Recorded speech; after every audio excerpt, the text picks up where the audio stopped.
picked up an original PlayStation 1 the other day for my own personal collection, and it came in. It was in really great shape. I was really happy about that. But I thought now would be a good time to go through it, double check anything, clean it up if there's any dirt inside. To be honest, I already had a little sneak peek. I know it's pretty clean, but if we can recap some stuff,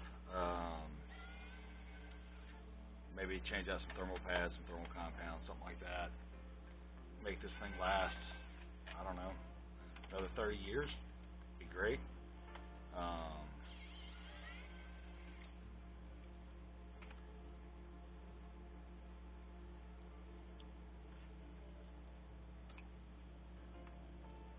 A little stormy outside today, so apologize if you guys hear any racket going on.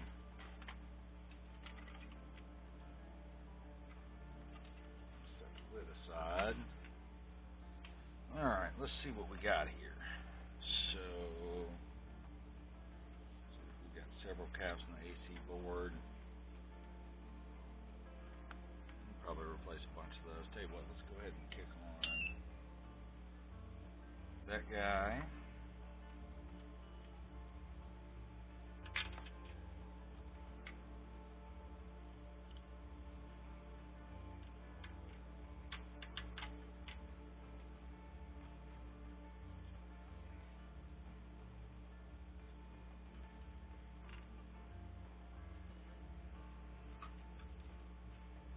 First thing that I'm going to want to do with this,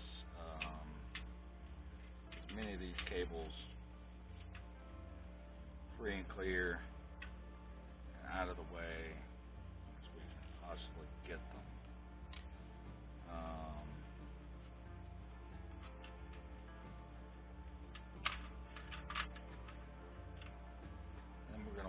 Then I'm going to want to pull the power board. We'll start here.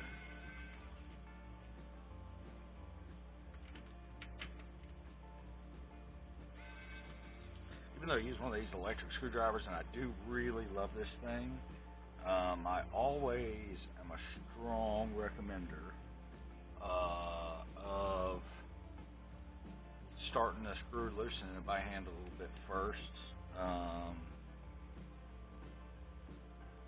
Power MOSFET here. I'm not a big fan that it does not have a heat shield on the back of it, so we're going to put one on there, or I say heat shield, any sort of thermal protection to dissipate any of the heat. We're going to go ahead and pull that and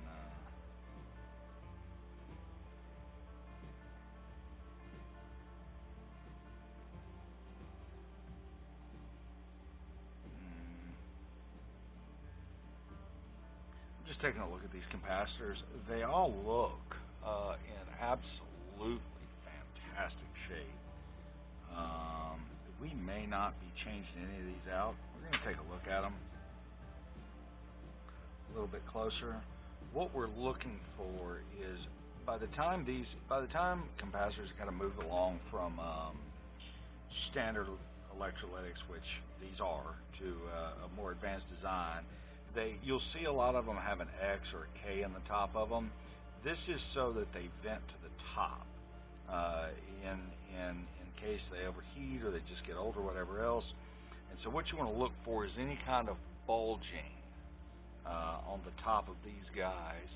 Let's see if I can zoom in a little bit.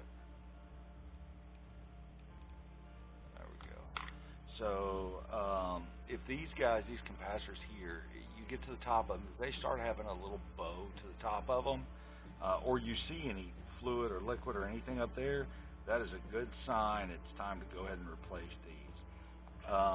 Rubicon has a good habit of putting a K on them, and Nichicon has a good habit of putting a Y on the top of these, and that's what these capacitors are. And again, these things are in great shape.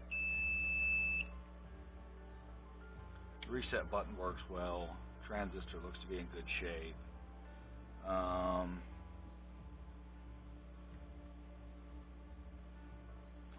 47 UF35, 470 UF16,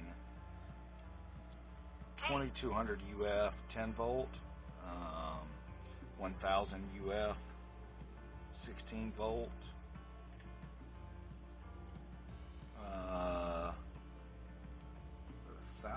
1000 UF 6.3, and we got a LED light here. We could, if we were so inclined, change that guy out. It's just a cover that goes over the top of that. And you know what? I think we're gonna leave him alone. I do generally like to change those out, but I think we're gonna leave him. All the resistors, everything on this looks in great shape. The fuse is in great shape. So I'm not feeling inclined to change any of this. The power board looks great. Transformer looks like it's in great shape. A little bit dirty, but we're going to leave that. And I say dirty, it's got a little bit of gunk on it built up on this guy. And I say gunk, that's just flux from when it was in the factory and when it was originally done. We're going to, again, we're going to leave that. This fuse on here is 125 volt, but it is a 2 amp fuse. So this thing doesn't draw a whole lot of power. So I'm pretty happy with this board. I think we're going to leave him alone and not change a thing on that board. So it looks to be in pretty good shape. And the thing is with these, you will, the more that you do these, the more that you'll learn to look for certain key things. This is one of those things, and I will give you another little hint. Of course, again, this thing arrived pretty stinking clean.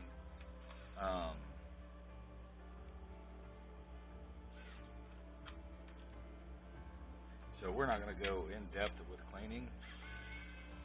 One thing that you'll learn to start doing when you're doing a simple rebuild on these guys is when you have screws like this guy right here, once you take them out, put the screws back.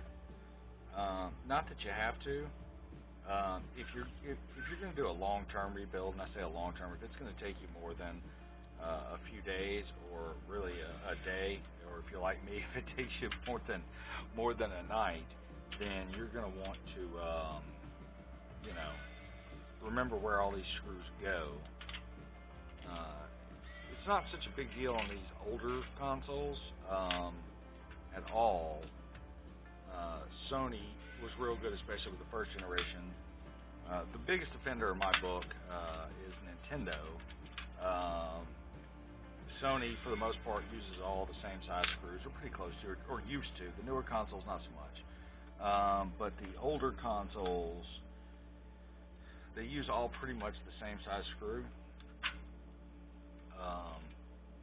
Nintendo, on the other hand, is the worst offender in the entire world. They use every different size that they can possibly think of to use. Tri-wings, they use Phillips heads, they use flat heads, they use a little bit of absolutely everything. Flatheads in the original Nintendo, as weird as that is, the little tiny, the original NES, the screws that hold on for little black caps on the top of it, that hold on the door are all tell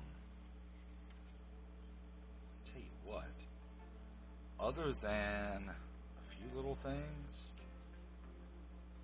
I think we can probably remove this and probably put some heat shielding down here. I don't think that we have to, but it won't hurt a thing to do that.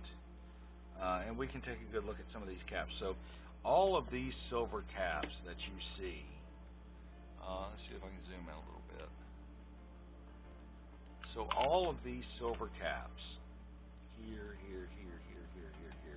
are aluminum electrolytic capacitors.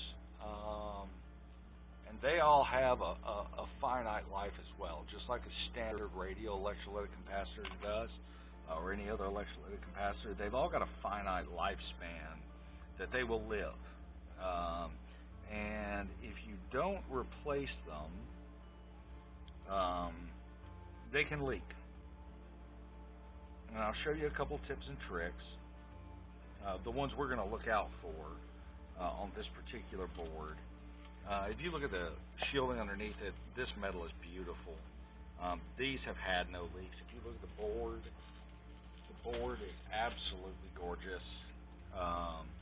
There, you can tell right here on these corners. I'm trying to keep the light.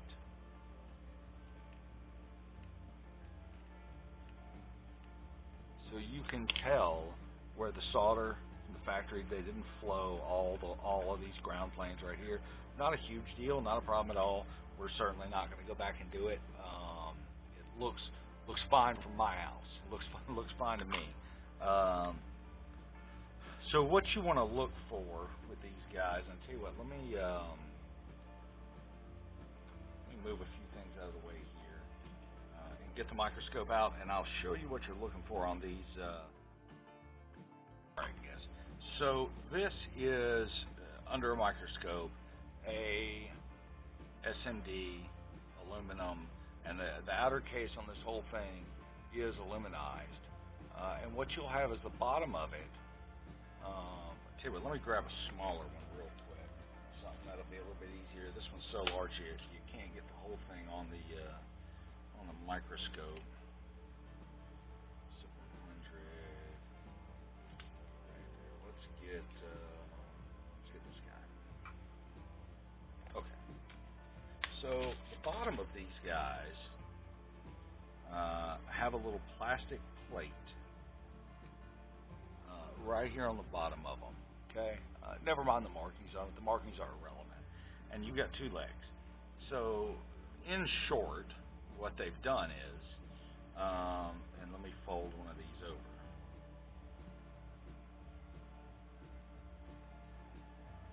Let me grab a standard radial. Okay, so in short, what they've done, so that you guys can see this, is they've taken just a standard cheap or standard capacitor, radial electrolytic capacitor, and I say radial, and they put it in an aluminum case, and they folded the legs out like that. Okay, they folded the legs out flat, like that right there. Smashed them down, and they house it inside of a little aluminum can. And so you've got your two leads going right here. And again, the markings on the bottom make no difference whatsoever. And they put this little plastic plate down on the bottom so that it sits nice and level. Now, what you're looking for with these guys are the little black line, back on the microscope. The black line is always negative. Okay, and so one way to look at this is the black line is always negative, and I call these a D shape. It's where these front corners right here are nipped off. Okay, here and here. That is the D shape is what I call it. That's always the positive. Okay. And there is a lot of there's the way that you, okay guys, so the way that you read one of these capacitors here is up top, the very first number up top, this 10. Okay, this is the capacitance. This is a 10 UF.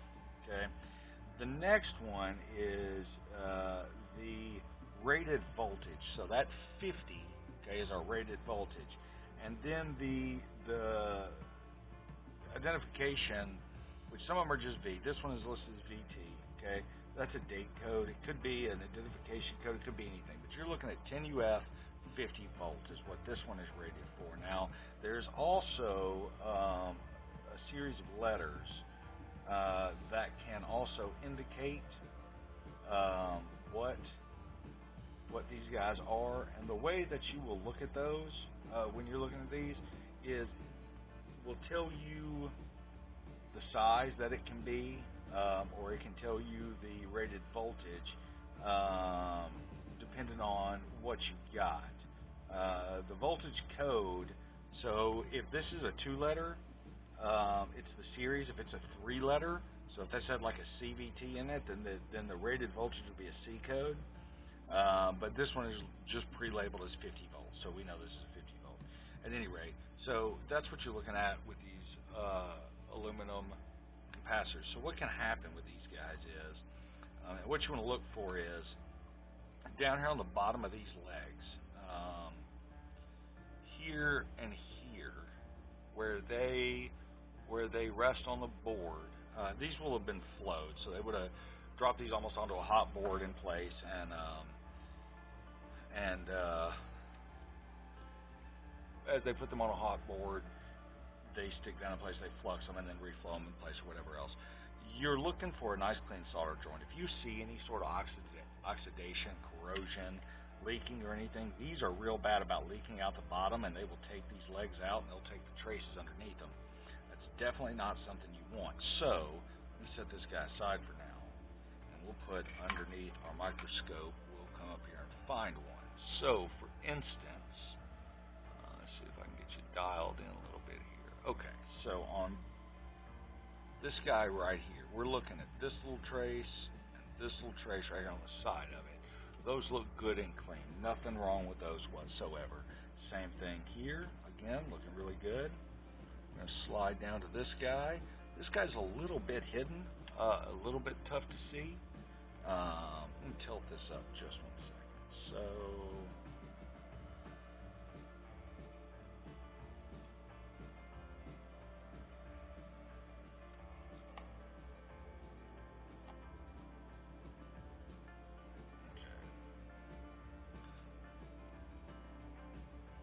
So the traces on this one both look really good.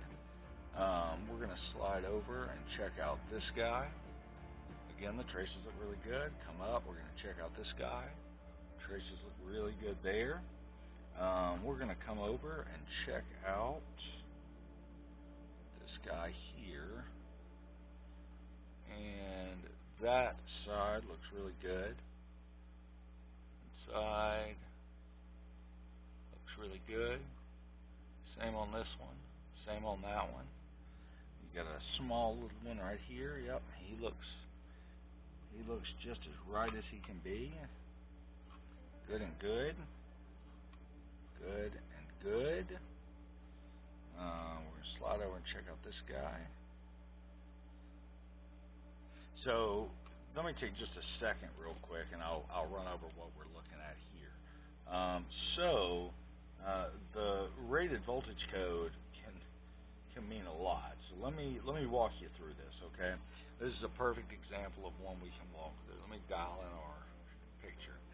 So this is looks like we got an 8H, okay? So 8H is going to be in this particular situation our voltage, or sorry, so we got a 16 volt. 47 ohm, 8H is the series, and so these can be in any orientation. So let's come back up here and look at this one. So this one here, for instance, is listed as 100, okay, 6S, 8L8. So, and again, there is no standard, unfortunately, listing for these, but on this one, this would list as 100 ohm. This is a 6S, and then we've got an 8L8. So S is not listed as a voltage code. Make sure it's an S. 8L8. And neither is 8L8.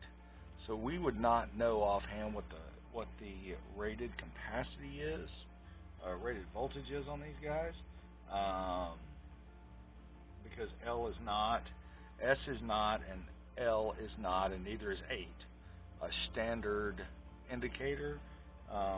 Generally, though, look around and see what else is close to it. So, for instance, it's a V3 220 ohm. This is a 4 volt, perhaps. We are definitely code V. This is so this V right here. This is indicating that this is a 35 volt, if memory serves. 35 volt rated capacitor. There should be a better standardization, but unfortunately there just isn't. Let's see if I can get, we can check out this guy here. He looks pretty good. He looks happy. I'm going to spin our board around.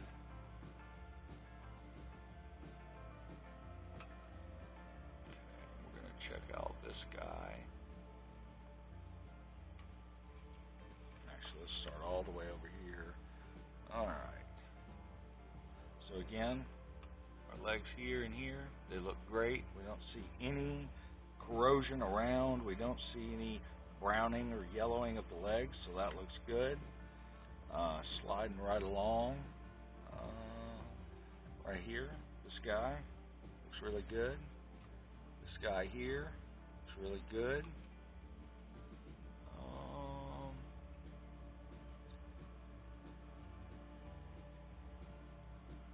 Sometimes it can be a little hard just to double check and verify. Now we got a couple that are in here pretty tight, but fortunately the legs are the way we want them, and those both look really good. Here and here, here and here. And this guy also looks really good. So I am pretty happy that there is no corrosion up here on this board, no damage. This right here that you'll see is just a little bit of old flux. That is not any sort of corrosion. Nothing to worry about there. We want to check and look at the bottom of the board, and we want to look at some of these joints. Again, this just all goes into when you're looking over. These all look like they are in really good shape. Again, we're not looking for cleanliness of board or anything like that. And I say that, we are. We're looking for cleanliness of board. We're looking for broken traces. We're looking for anything at all that might be wrong with this board. And just from what I can tell, I can't see a thing wrong with it. So what we're going to do, though, let me slide this guy back out of the way. What we're going to do, though, is if you take a close look, and I'll see if I can get it up there for you. We may have to zoom in a little bit. So if you look at the metal shielding, it's got a slight little warp to it. And that's something I'm not particularly thrilled about. I'd rather that sit all the way flush. I can tell that this leg right here doesn't come all the way through. A bunch of these other legs are surface mount, so they all go to the bottom. We've only got the one single through hole, this guy right here. And so we're going to go about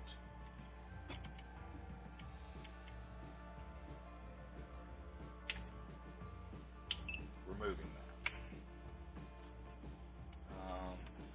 We don't have to. However, like I said, I would like to.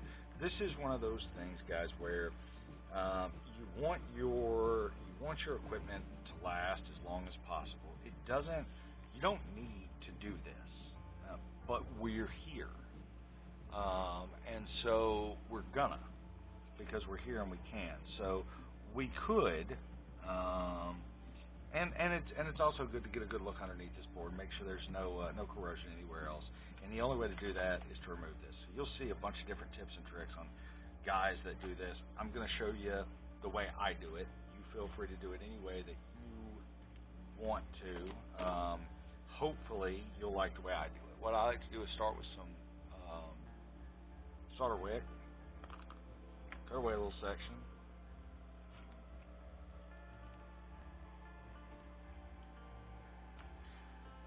to fold me a little L on it. And I'll tell you why. Because I like to be able to hold this guy without burning my hand. So we're going to hold him about like this right here.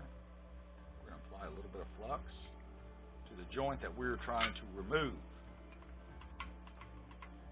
And the solder braid as well.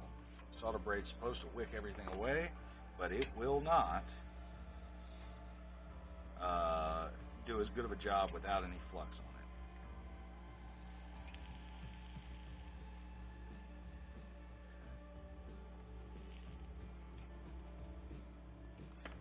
in. That guy right there, you can see, is now free.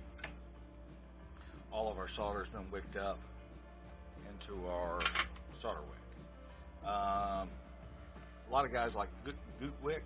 I prefer MG Chemicals. I'm just a big fan of MG Chemicals stuff. Really am. But I prefer their Super Wick. Again, works well with. You can get to a certain level, and you do with the supplies that you use.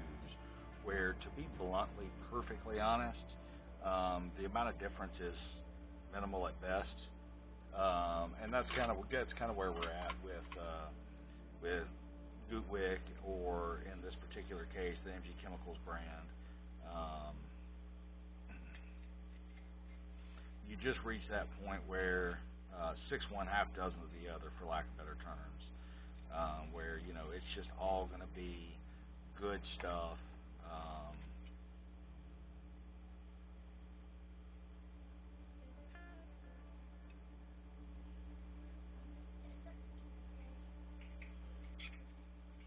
You'll notice what I've decided to do is, instead of fighting this, is what I've done is I'm just going to come around to each one of these joints. I'm going to apply some flux and some heat and just lift them gently. That one in the corner was the most important one to get up, because, again, it is the only through hole on this board. Alright, so we've run into one over here. Here's another little trick that I like to use. Take your desoldering gun, stick them down on there, and if that's not, so remember our tip. I don't know if I've shown you this before, but remember the trick of applying heat from multiple sources. A lot of times a desoldering gun works like a charm. Sometimes you are wicking this away the entire time. Again, no problem. What I will caution you against is, if you're going to use wick, cut this into small pieces. And the reason you want to do that is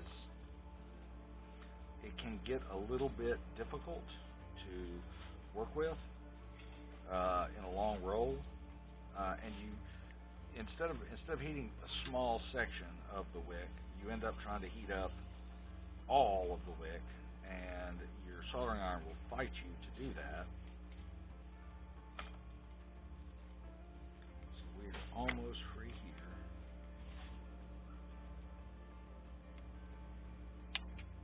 There we go. Looks like we've got one right inside of here. See if we can get him to lift. This guy, this is a big pad to lift. You notice how I'm just keeping pressure up here. I'm not trying to bend it, just keeping a little bit of pressure up. And we got one more here.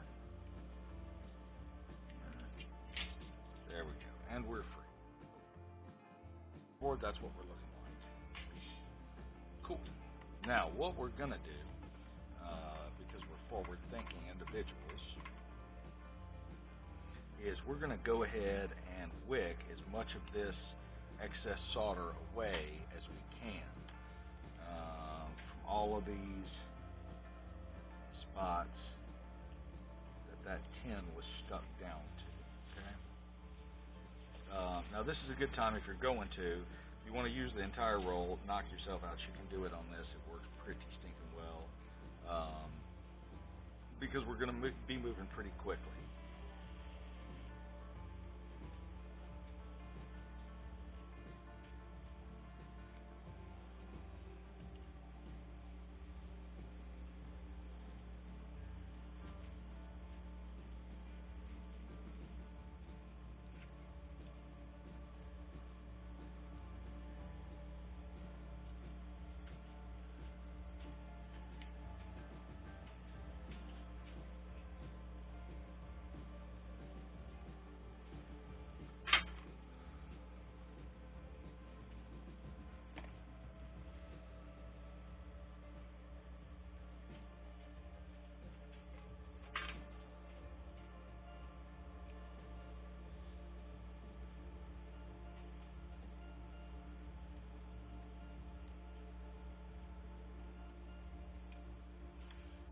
some of these areas that have a lot,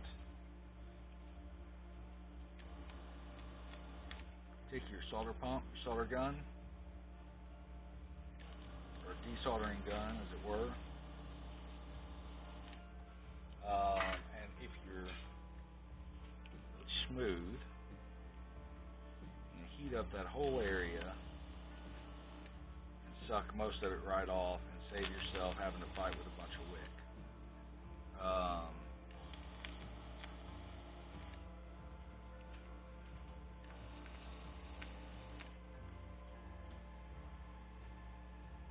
And all those areas now look really good and clean. That's what we're looking for. Now, interesting thing about this is I said that if you remember how this guy sat down on here, which was this way, the only through hole was this one in this upper corner.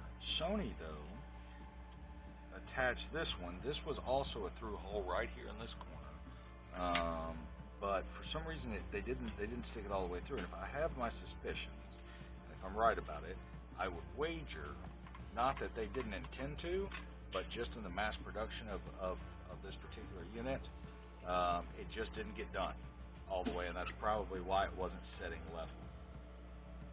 Again, we're just going to tin our tip, because we're going to use him again here in a few minutes. We don't want him to damage. So, now that we're here, we're going to take a bit of liquid flux remover, douse our board down. We don't have to do this. You don't have to do this. This is not a requirement. I'm doing it because I'm here, and since I'm here, it's a good time to clean everything up. We're here, we're doing it, why not, right?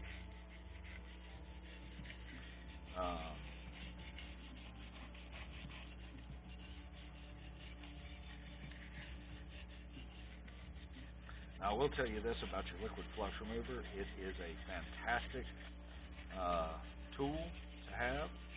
It's a great thing to use, but you want to always go back when you're done and remove any leftover residue with isopropyl alcohol. This board was really clean anyway. I didn't really have to clean it, but again, we're here, and so why wouldn't we, right?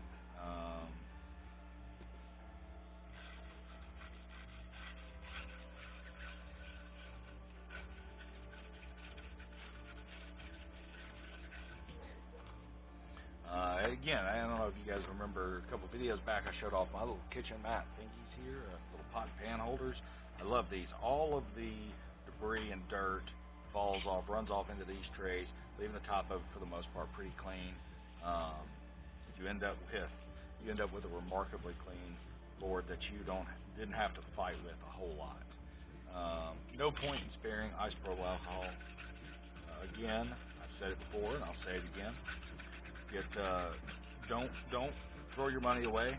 Get on Amazon, buy you a gallon jug of 99%. It'll cost you $10-15 bucks,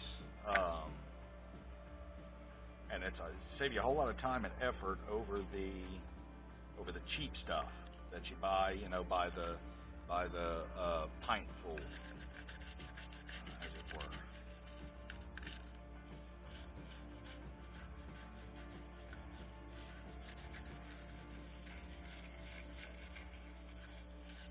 So, now that we've got our board mostly cleaned up,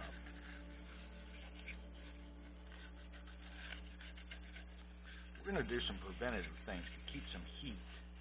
Now, these things didn't generate a lot of heat to begin with, but we're going to do some preventative things. I'm going to show you how to add some stuff to it, to do some preventative things to keep these things from ever heating up. First step is going to be, let's see just how nice and low that this piece will actually sit once it's all the way down on there. Will it touch our chips? Not quite. So it looks like we've got a big gap. Looks like we've got a pretty big gap all the way around. Here, here, and here. this is definitely a large gap. These two are about the same height, maybe a little bit lower, fractionally lower than our main chips here. So what's going to create heat on this board? Let's take a look at that. So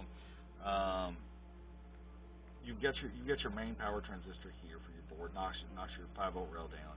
This is going to generate a lot of heat. Your processors are going to generate quite a bit of heat, and I say quite a bit, relatively quite a bit of heat, and that's really about it. So we can go about this a couple of different ways. I'll tell you one of the things that I like. I love to use these little copper heat sinks.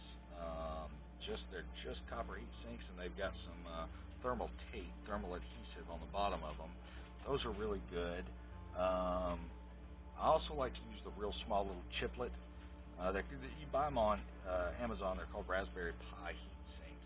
Let me round up a couple of those real quick, and I'll be right back. Okay, going through my box of many things. Apparently, I'm out of the very small size, which I really was kind of looking forward to having for this. I've got several of these guys right here, and I've got a whole lot of these little copper things. So the first thing we're going to do, we're going to set our board back up here and see what actually is going to need to be covered. So we could leave this off, right? We could leave this off altogether. The problem is I don't have any heat sinks really big enough. These are almost too big for most things, and this is going to all set. Remember, Sony designed a pretty compact unit. This tray, this upper tray, sits really, really, really down tight. There's not a lot of room here for excess space. So what we're going to end up doing is we're going to end up using these little copper, pure copper heat sinks. Is just what they are. The way you apply these is, first off, get your area nice and clean. You peel the tape off. And where should you apply them? Well, so first off, what we're going to look at is 1, 2. So those are way too big. All we're trying to do, though, is increase a little bit of surface area on these guys. So we're going to put one here on this chip. He's definitely going to get one. And then we're probably going to just stick one on the center of each one of these. All we're trying to do, again, is get close. Not that we need it. Again, this thing does not put off a lot of heat as it is. And in the grand scheme of things, this may not change. I can tell you this, if you get the smaller size ones on an Xbox 360, they make a huge amount of difference. On an original PS1, almost no difference. Almost no difference at all.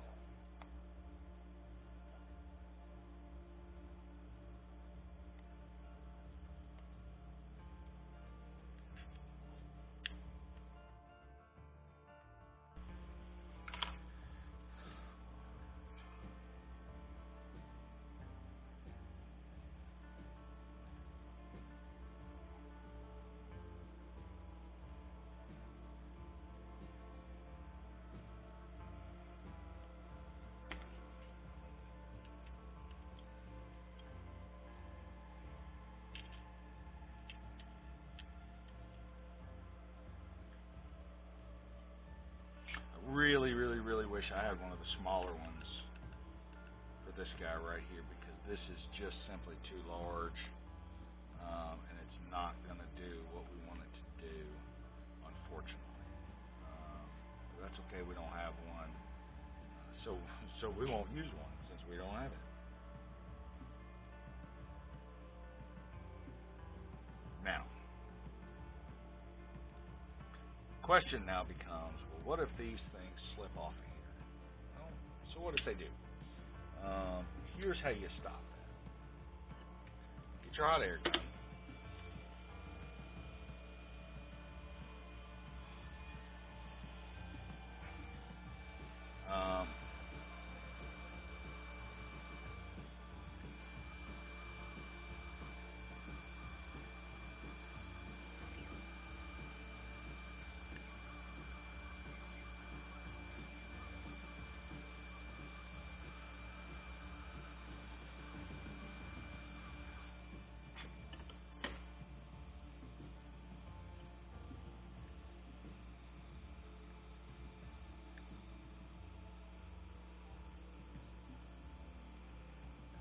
Apply a little bit of heat, and that guy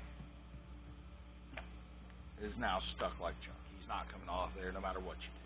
Okay. Let's put our heat shield back down on here, and this time, even though I'm not going to say Sony did a terrible job, Sony, you didn't do a good job. What I am going to do is make sure that we get it right.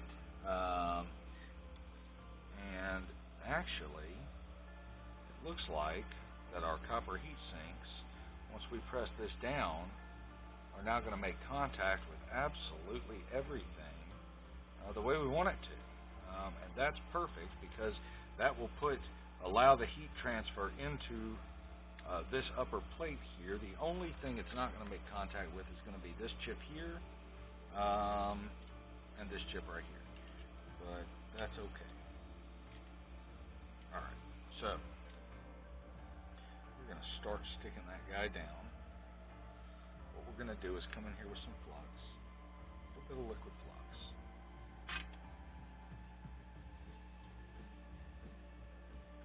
Get our Kester solders leaded. Clean our tip off really well. And we're going to hold down a little bit of tension here.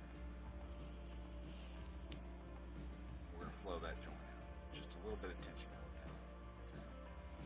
And we're going to flip this guy around since this is our other through hole that Sony, I'm not going to say they missed it. They missed it. We're going to do the same thing here and make sure that this one actually goes all the way through because Sony missed it.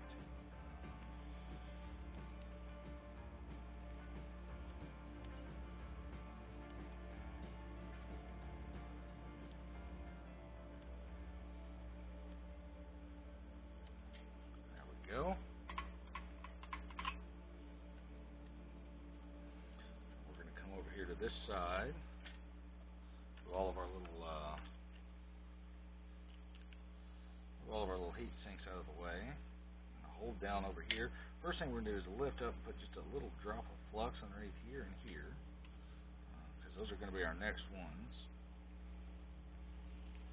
And we're not trying to go nuts.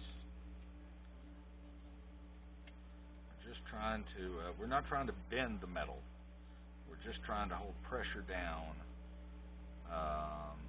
so that our nice, pretty, great solder joint, because that's all we make, is held down nice and firm and doesn't flex up or bend up off the board at all. Again, maintaining contact will probably, most likely, go a real long way.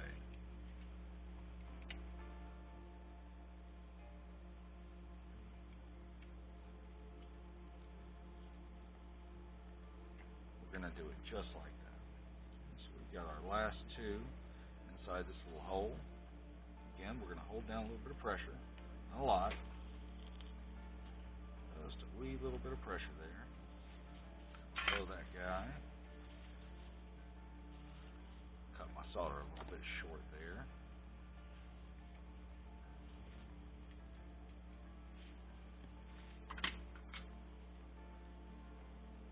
One last one here.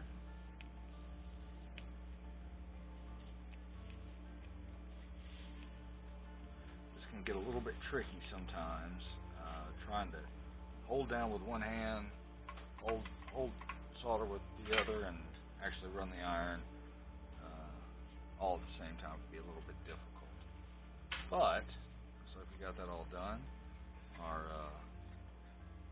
metal shield is held down nice and firm. If we look at it, it is now nice and straight, no more wobble in it. Again, this wasn't a repair job. We're here. And to be honest, I hadn't, other than buying it and putting it on my shelf, I hadn't even got a chance to play with it or open it up, really do anything with it. I popped it open just to see if it was filthy and covered with bugs inside. It wasn't. It's great for me. One less thing that I had to clean up. Usually when you get these, they are dirty, so either somebody took a lot of time and effort to keep this thing clean, or we got extraordinarily lucky. That board now is nice and clean, looks really good. So, what we're going to do is another little tip that I don't see a lot of people use, but I really wish they would. Paper towels go a long way. And keeping your board clean, keeping your work area clean, things like that. They go a really long way. You should use them, they're cheap. If you don't use them, shame on you for not using them. Alright. So we can now set our main board back down inside.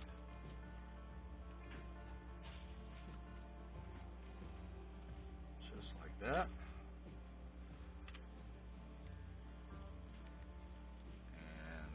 Start reattaching our screws. Now we'll give you a little pro tip. Whenever you're attaching your screws, always run them in reverse first. Why would you waste your time running them in reverse? I'm not skipping screws, by the way. I'm looking to see which ones. So this screw, that screw, and that screw. I need to. So when they originally put these screws in from the factory, they use a lot better electronic drill than I do. And while they definitely use a lot better electronic drill than I do, they go ahead and cut the threads in the plastic. You want your threads to line up with their threads so that you're not rethreading a hole like I just did there. Will it hurt anything? Probably not. Is there any reason to re-thread a plastic hole? No, there's not. Again, I'm just going to double check and make sure. So I can then do this screw right here as well. All you're going to do if you try to rethread the screws is end up damaging the board, and that is not our goal here. The goal is not to damage this board in any way, shape, or form. So I've got 1, 2, 3, 4, 5, 6, 7. Some of these are going to go on a little bit. Alright, so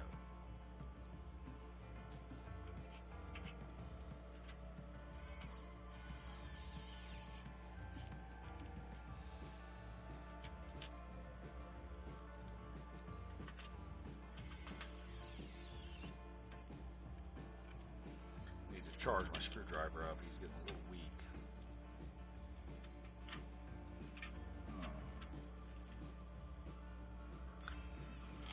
So that's going to be a through-hole screw. Let's see. This is going to be a through-hole screw. This one is not going to be a through-hole screw.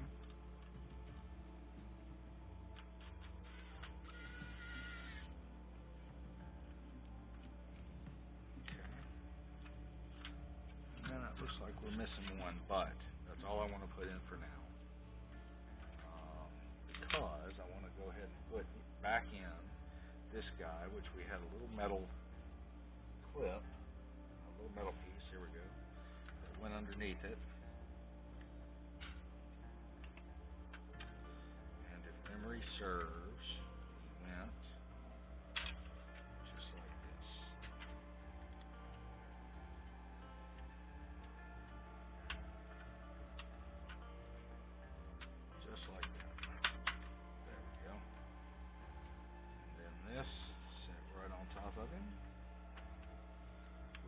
means our last screw that we were missing does go here.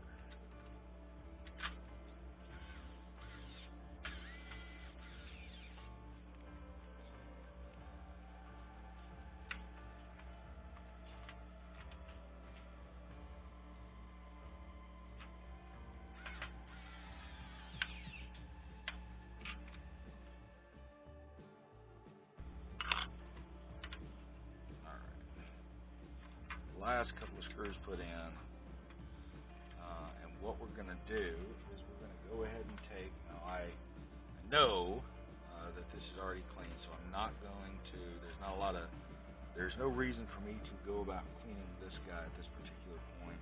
The laser on it is beautiful.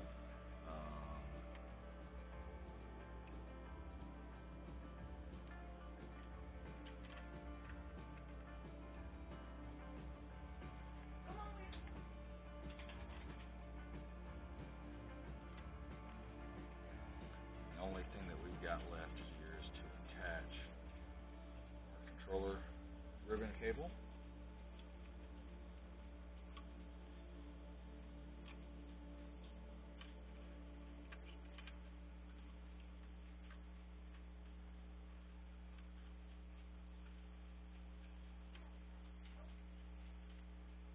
And put our power board back in. Before we go reattaching everything else.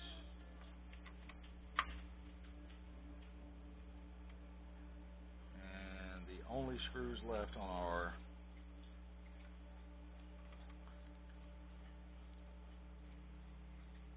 board here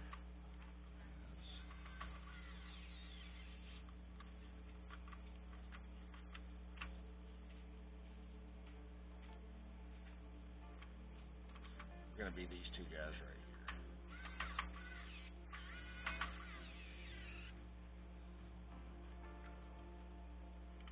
Okay. And looks like that if anything I have misplaced a singular screw.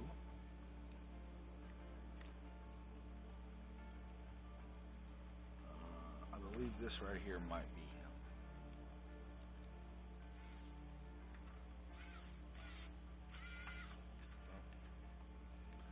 Perhaps this one right here might be him.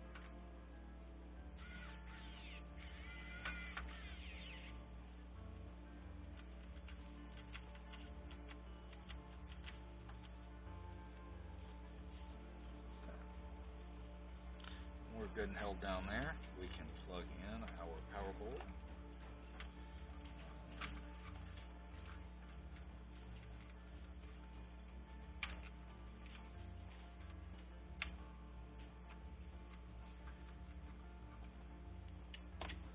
Just like so. We can plug it into the main board.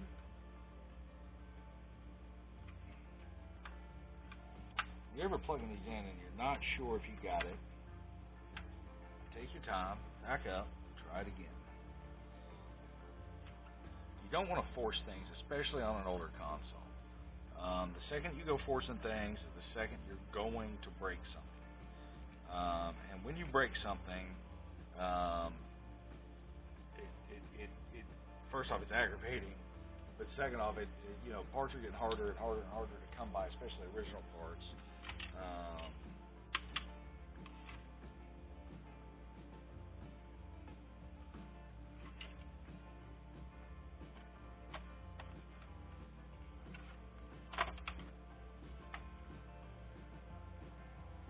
And so you definitely want to make sure that you take your time.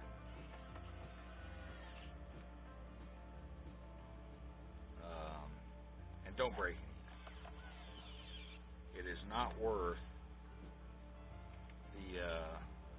the hassle of tearing something up. It is not worth destroying or breaking apart on a console. It's not worth it. Take your time. Slow down.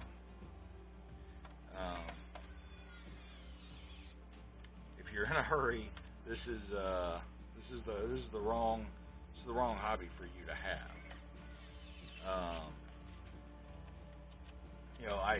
I've been asked by some friends, who are great guys. They watch my videos and say, "Why are your videos 3 hours long?" Well, because I have to explain things. I have to explain things like what is a SMD capacitor? What is a SMT capacitor?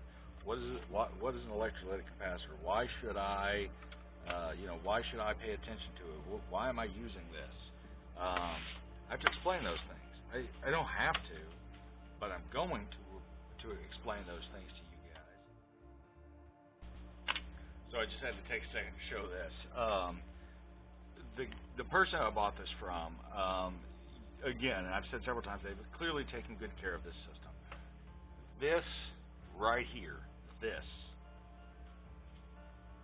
I'm not sure if this makes me mad or not. I understand why they used a zip tie. This is actually the correct way to store your cables, just like they came out of the factory with a nice long loop in them and all of that stuff. I'm not sure that I would have used a zip tie. I usually don't. The one that really aggravated me, though, was the controller, which I'm going to show to you in just a second once we get this guy plugged up. Because I haven't actually even turned this on yet. So even the video cable, this is a little tighter than I'd like to see. And you can tell that we've had a little bit of damage to the video cable. It's a little bit broken there. Nothing major. It's just a little broken. When I say a little broken, it's a little worn out. But it'll be fine. That wrap on those guys is just a little bit tighter than it really needed to be. You can kind of tell it's kind of held its shape there. A bit tighter than it needed to be. Could have got by with a lot less effort in making sure those were packaged nice and tight. But I'm not going to complain. Just more giving you guys some tips. Let me set this controller out of the way, get this plugged up, and get my little monitor turned on here.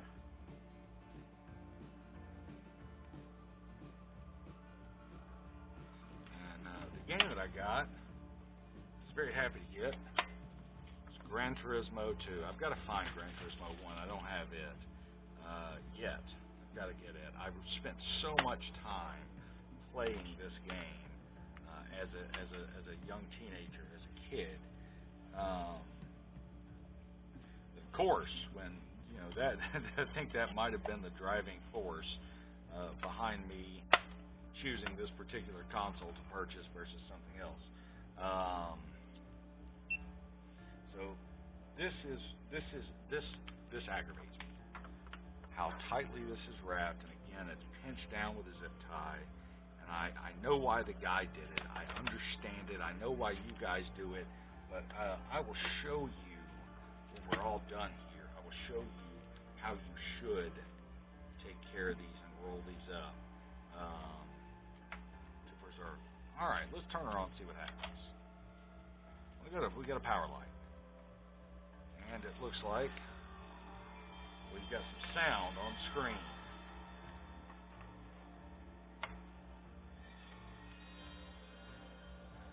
Tell you what, let me pan the camera down here, so you guys can see what I'm seeing.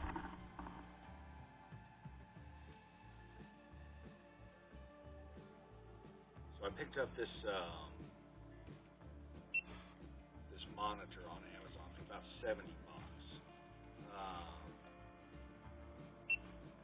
Great little monitor, HDMI, composite video in.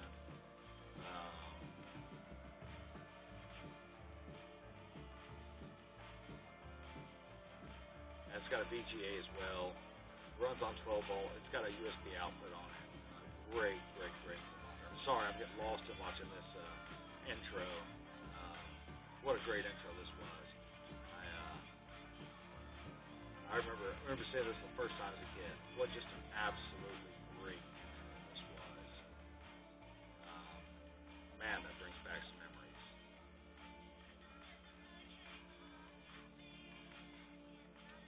Little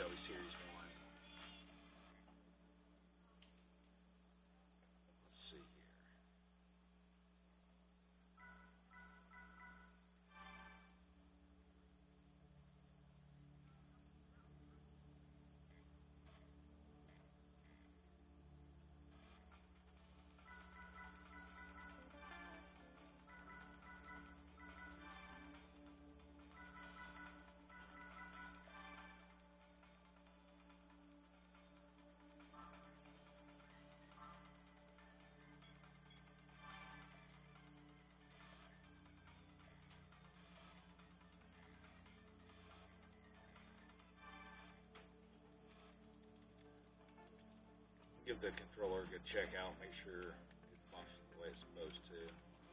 I used to, I believe it was this game that I used to have set up to play, where accelerate and brake was on the,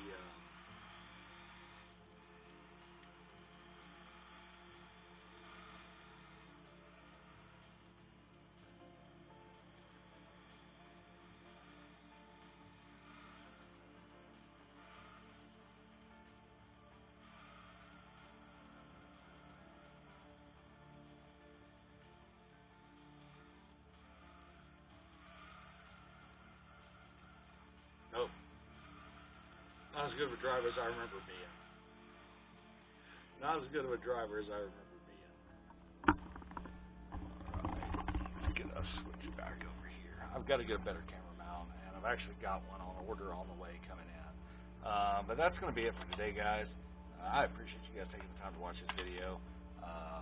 If you enjoyed it, make sure you hit that like button, subscribe, click that bell icon for more content like this. Thanks, guys.